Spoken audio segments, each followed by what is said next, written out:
कैसे हैं आप सभी लोग। स्वागत है आप सभी का एक और नई वीडियो में, जिसमें आज हम लोग कंटिन्यू करने जा रहे हैं trigonometric ratio of specific angles. तो जैसा कि अभी आपको पता है कि अभी हम लोगों की स्ट्रीम चल रही थी और ये स्ट्रीम थोड़ी सी लैग खा गई, थोड़ी सी परेशान हो गई भाई, और ये रुक गई। और इसके रुक जाने से हमने अभी तक जो ऊपर ये सारी चीज़ें पढ़ी थी, ये सारी चीज़ क्या हो गई, ये सारी चीज़ यहीं पर स्टॉप हो गई और आगे हम लोग पढ़ नहीं पाए। तो अब हम लोग पढ़ने जा रहे हैं इसको। ट्रिग्नोमेट्रिक रेशियो को मैं क्या कर दूंगा, कंटिन्यू कर दूंगा, जिससे हम अगली बार में क्या करें, एप्लीकेशन ऑफ ट्रिग्नोमेट्री से स्टार्ट करें, आपको ये ट्रिग्नोमेट्री चैप्टर दोबारा ना पढ़ना पड़े। तो इसको मैं वीडियो के रिकॉर्डेड फॉर्मेट में आपके पास डाल देता हूँ, इसको आप देख लीजिएगा लाइव हो जाने के बाद, ठीक है। तब क्या करते हैं, हम स्टार्ट करते हैं। कह रहा है कि ट्रिग्नोमेट्रिक रेशियोज़ फॉर 0 डिग्री, ठीक है। हमको 0 डिग्री और 90 डिग्री के लिए निकालना था।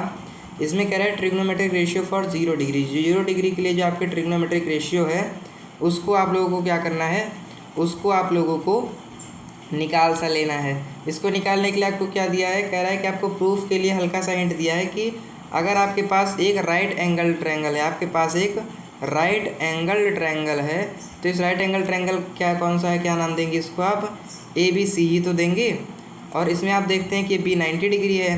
अब कह रहा है कि जब आपका जैसे ही आपका ये एंगल A जो है, जैसे ही आपका ये एंगल A है, अब ये आपका एंगल A कह रहा है कि अप्रोचेस 0, जब ये 0 की ओर बढ़ेगा तो धीरे धीरे कैसा होता जाएगा, तब ये धीरे धीरे घटता सा चला जाएगा, तब ये धीरे धीरे घटता चला जाएगा, और घटते घटते क्या होगा, कुछ ऐसे हो जाएगा, ठीक है। फिर धीरे धीरे घटता घटता घटता घटता क्या हो जाएगा, ऐसे हो जाएगा, और ये घटकर क्या हो जाएगा, साइड AC अप्रोचेस AB। जो आपकी साइड AC है, ठीक है, साइड AC है, ये AB को छू जाएगी, AB पर बैठ जाएगी, जैसे यहाँ पर आप देख पा रहे हैं। अब कह रहे हैं जब ये छू जाएगी तब आप लोगों को कैलकुलेशन करनी है, और कैलकुलेशन कर आपको निकाल लेना है। sin 0 = 0, sin 0, cos 0 = 1, tan 0 = 0, और cosec 0 = नॉट डिफाइंड, इसको आप डिफाइन नहीं कर पाएंगे, ठीक है। और sec 0 = क्या हो जाएगा 1, और cot 0 = हो जाएगा नॉट डिफाइंड। कहीं पर स्कूल को इसको इन्फिनिटी कर भी स्कूल में आपको पढ़ाते हैं, वो वैसे पूरे तरीके से सही नहीं है, नॉट डिफाइंड ही आपका सही आंसर होगा। इसके बाद फिर क्या आ रहा है, इसके बाद आ रहा है ट्रिग्नोमेट्रिक रेशियो में क्या करना है आपको, 0 और 90 डिग्री में कह रहा है कि जैसे आपका, ठीक है, कह रहा है कि जैसे आपका ये है, ठीक है, ये आपका राइट एंगल ट्रायंगल है, तो उसमें आपको क्या करना था, उसमें आपको इसको क्या करना था, इस एंगल को घटाना था, एंगल A को। इस बार आपको क्या करना है, इस बार आपको एंगल जो A है इसको क्या कर देना है, इस बार आपको एंगल ABC को क्या कर देना है, इस बार एंगल ABC को में आपको एंगल A को बढ़ाना है।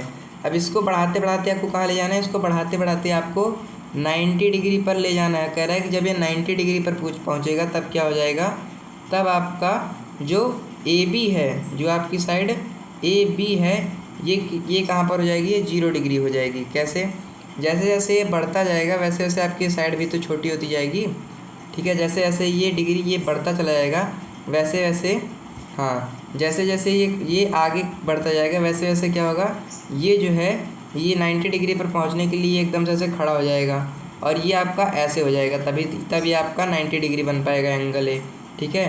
और ऐसे करते करते ये क्या हो जाएगा, एकदम से खड़ा हो जाएगा। तब जो आपका एंगल साइड AB है, इसकी वैल्यू कितनी रह जाएगी, इसकी वैल्यू 0 रह जाएगी, और तब आपको sin 90 = 1, cos 90 = 0, tan 90 = not defined, cos 90 = 1 और sec 90 = नॉट डिफाइंड के साथ cot 90 = 0 आपको मिल जाएगा।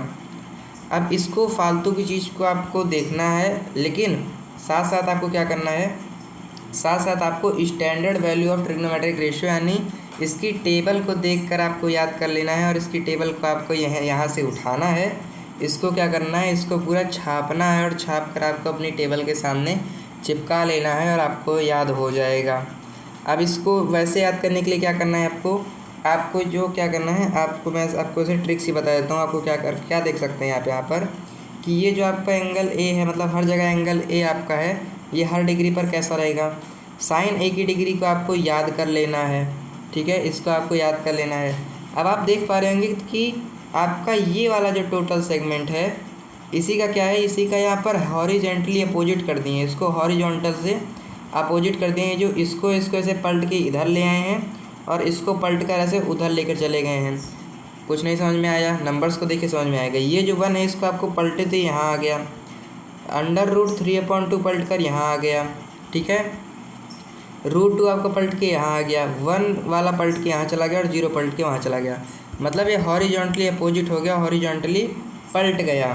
अब आपका ये क्या हो गया, ये ऐसे आपको कॉस याद कर लेना है। tan a याद करने के लिए आपको क्या करना है, tan a याद करने के लिए आपको ये टेबल में ऐसे डिवाइड लगाते चले जाना है। tan a याद करने के लिए आपको ऐसे डिवाइड कर देना है, इसको ऐसे डिवाइड कर देना है, ऐसे इसको डिवाइड करेंगे तो क्या हो जाएगा, 0/1 किसके बराबर होता है, 0 के बराबर होता है। √2/√3 किसके बराबर होगा, 2 से 2 कट जाएगा, 1/√3 के बराबर होगा, ठीक है। 1/√2 किसके बराबर होगा, ये ऐसे कट जाएगा तो ये 1 के बराबर होगा, यानी 1 के बराबर होगा। √3/2 और 1/√2 किसके बराबर होगा, √2 से 2 कट जाएगा, हो जाएगा √3/1 और √3/1 बराबर होता है √3 के। 1/0 किसके बराबर होगा, आपको पता है कि किसी चीज़ को जब आप 0 से डिवाइड करते हैं तो वो नॉट डिफाइंड आता है, उसको आप डिफाइंड नहीं कर सकते हैं। इसके बाद आपने जो पढ़ा था क्या, इसके बाद आपने जो पढ़ा था कि कॉसे के बराबर आपने पढ़ा था sin/cos, ठीक है। कॉसे के बराबर आपने sin/cos पढ़ा था, या फिर ऐसे करके जो आपने ऊपर ये आइडेंटिटी पढ़ी थी, ये सबसे ऊपर यहाँ पर ये जो आपने पढ़ा था ना, आपने पढ़ा था tan a बराबर sin/cos और cot a बराबर cos a/sin। इसकी मदद से आपको क्या कर देना है, इन वैल्यूज़ को आपको यहाँ पर पुट कर आपको आंसर निकाल लेना है, तब आप ये और ये भी निकाल लेंगे। तो ऐसा करके आपको ट्रिक से ये निकाल लेना है और क्या कर लेना है, आपको इसको छाप कर अपने टेबल के सामने चिपका सा लेना है। फाइनली आपका आता है ट्रिग्नोमेट्री की मेन आइडेंटिटी, जिससे आप क्या कर सकते हैं, किसी भी ट्रिग्नोमेट्रिक रेशियो को किसी ट्रिग्नोमेट्रिक के दूसरी रेशियो में क्या कर सकते हैं, चेंज कर सकते हैं, बदल सकते हैं, ठीक है। इसको क्या कर सकते हैं, आप चेंज कर सकते हैं, यानी बदल सकते हैं। इसको चेंज करने के लिए क्या कह रहा है कि identities are equations which are valid for any condition, ठीक है। यहाँ पर जो आपको आइडेंटिटीज़ दे रखी है, ये किसकी फॉर्म में है, ये आपको इक्वेशन की फॉर्म में दे रखी है। ये आपको ऐसे इक्वेशन की फॉर्म में दे रखी है, जो कहाँ पर वैलिड होगी, जो हर कंडीशन पर, हर जगह, एनी कंडीशन और एवरीवेयर ये आपके लिए क्या होगी, ये एप्लीकेबल होगी, एवरीवेयर आपके लिए वैलिड होगी, हर जगह आपको ये ट्रिग्नोमेट्री में आप हर जगह इसे लगा सकते हैं। अब कह रहा है कि trigonometric identities are equation involving trigonometric ratio. अब ये जो ट्रिग्नोमेट्रिक आइडेंटिटीज़ होती हैं, इसमें आप बेसिकली ट्रिग्नोमेट्रिक रेशियोज़ का ही यूज़ करते हैं और किसी भारी भरकम चीज़ का यूज नहीं करते हैं। कैसे कह रहा है, sin² + cos² = 1, sec² - tan² = 1 और cos² - cot² = 1। अब इसमें मैं एक चीज़ आपको उठाकर क्या कर देता हूँ, उसकी और बता देता हूँ, ठीक है। अब आप जब इसको सॉल्व करेंगे, ठीक है, ये तो आपको क्या कर लेना है, ये 3 को आपको पक्के से याद कर लेना है। अब आप इसमें क्या देखते हैं, इसको जब आप सॉल्व करते हैं तब आप देखते हैं कि जब आप इस sin² को इस साइड ले जाएंगे तो ये क्या किसके बराबर हो जाएगा, cos² = 1 - sin² को आप वहाँ लेकर चले गए तो 1 - sin²। एक तो आपका क्या हो जाएगा, एक आपका ये हो जाएगी क्या, एक आपकी इसी से आपको दूसरा वाला सूत्र मिल गया, cos² क्या हो जाएगा, बराबर 1 - sin² के। एक आपको फॉर्मूला मिल गया, इसी से आपको दूसरा फॉर्मूला क्या मिलेगा, दूसरा मिलेगा। इस बार आपको cos² उस बार लेकर जाना है, तो ये हो जाएगा sin² =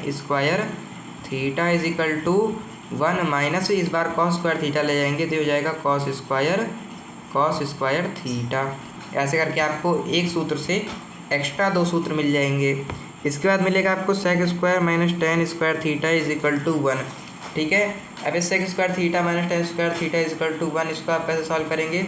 अब इसको आप इस बार आपको क्या करना है, sec² को ऐसे रहने देना है और इस बार आपको tan² को ले जाना है, तो ये बराबर हो जाएगा 1 - tan² था ना, इधर जाकर प्लस tan² हो जाएगा, 1 + tan² हो जाएगा, पहला सूत्र।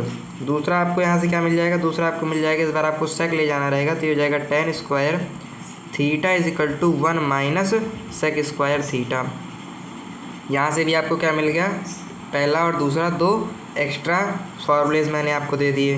अब यहाँ तीसरे वाले फाइनल वाले फॉर्मूले से आपको 2 एक्स्ट्रा सूत्र दे देता हूँ। क्या, ये हो जाएगा cosec² = 1 - ये वन प्लस ये माइनस कॉट स्क्वायर आ जाएगा प्लस कॉट स्क्वायर हो जाएगा 1 + कॉट स्क्वायर थीटा, और दूसरा आपको मिल जाएगा इस बार आपको माइनस कॉट स्क्वायर थीटा यहाँ पर रखे रह देना है, तब ये हो जाएगा 1 - कॉसेक स्क्वायर थीटा। तो minus cot square theta = 1 - cosec square theta. तो ऐसे करके आपको क्या कर लेना है, ट्रिग्नोमेट्री आइडेंटिटीज, ट्रिग्नोमेट्रिक रेशियोज और trigonometric ratios for some specific angle करके तीनों टॉपिक्स को पढ़ लेना है अच्छे से। ट्रिग्नोमेट्रिक आइडेंटिटीज के लिए मैंने आपको कई सारे फॉर्मूले स्ट्रीम में बता रखे हैं। ट्रिग्नोमेट्रिक आइडेंटिटीज के लिए मैंने आपको एक ट्रिक बताई और दूसरा मैंने कहा आप इसको चिपका कर सामने लिख लीजिए, याद हो जाएगा। और ट्रिग्नोमेट्रिक आइडेंटिटीज भाई अगर आपको क्लास 10th पास करनी है तो 3 सूत्र भी नहीं याद कर सकते, तो ये 3 सूत्र को याद कर लीजिए। और इससे जो आपको एक्स्ट्रा आपको कितने मिले, 2 इससे 2 इससे और 2 इससे कितने 2 × 3, मतलब आपको जो 6 एक्स्ट्रा फॉर्मूलेज मैंने आपको बताया इसको भी आपको देखकर समझकर याद कर लेना। याद क्या करना है, अगर आपने इन तीनों को याद कर लिया तो उन दोनों को आप खुद ही निकाल लेंगे जैसे मैंने आपको निकाल कर दिखाया। तो ऐसे करके आपका बहुत ज़्यादा इम्पॉर्टेंट, बहुत ज़्यादा इंटरेस्टिंग क्या इंट्रोडक्शन टू ट्रिग्नोमेट्री चैप्टर आपका ख़त्म करते हैं। आशा करते हैं आपको ये चैप्टर समझ में आया होगा। समझ में आया होगा तो धन्यवाद आप सभी का अभी तक इसकी स्ट्रीम प्लस वीडियो में बने रहने के लिए। और आपको इस स्ट्रीम और वीडियो से रिलेटेड जो भी डाउट है उसको आप वहाँ पर जो स्ट्रीम अपलोड हो गई है उस स्ट्रीम में या फिर इस वीडियो के कमेंट सेक्शन में पुट कर सकते हैं। बाकी इसी तरह से पढ़ते रहिए, स्ट्रीम आती रहेगी, देखते रहिए। मिलते हैं अगली क्लास में आपको, तब तक के लिए धन्यवाद।